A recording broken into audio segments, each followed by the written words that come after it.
వాళ్ళు ఎక్స్పెక్ట్ చేసిన శాలరీని వాళ్ళకి రావాలి అంటే ఏ రకంగా మనం మాట్లాడి ఇంప్రెస్ చేయొచ్చు అంటారు హెచ్ఆర్ ని? సో శాలరీ అన్నది చాలా ఇంపార్టెంట్ అండి. అన్ని రౌండ్స్ కంప్లీట్ అయ్యి వచ్చాక అల్టిమేట్ గా మనం చూసేది ఎంత ప్యాకేజ్ వస్తుంది అన్నది. ఖచ్చితంగా. Yes, so sir. దీనికి కొంత రీసెర్చ్ చేయాలండి. అసలు వీళ్ళున్న రోల్లో లైక్ పైథాన్ డెవలపర్ అవనండి, లేకపోతే సైబర్ సెక్యూరిటీ, డెవాప్స్, ఇట్లాగా ఒక్కొక్క ఏ స్కిల్ ని category బేస్ అయితే. చేసి ఆ కేటగిరీస్ తగ్గట్టు వాళ్ళకున్న ఎక్స్పీరియన్స్ తగ్గట్టు శాలరీస్ ఉంటాయి అన్నమాట.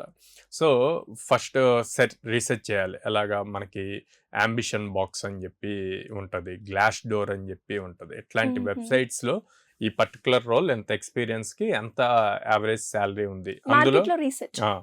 హైయెస్ట్ ఎంత ఉంది, లీస్ట్ ఎంత ఉంది, యావరేజ్ ఎంత ఉంది అన్నది కూడా వస్తాయి అన్నమాట. అండ్ ఏరియాని బేస్ చేసి కూడా వస్తాయి.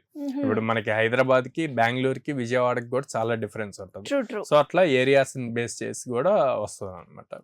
సో అవి కొంత రీసెర్చ్ చేసి అప్పుడు మనకు ఒక థాట్ ఉంటుంది. ఆ థాట్ ని బేస్ చేసి వాళ్ళు ఇస్తున్న ఆఫర్ ఎంత ఇస్తున్నారు అన్నది చూస్ చూడొచ్చు. చేసుకోవాలి. యా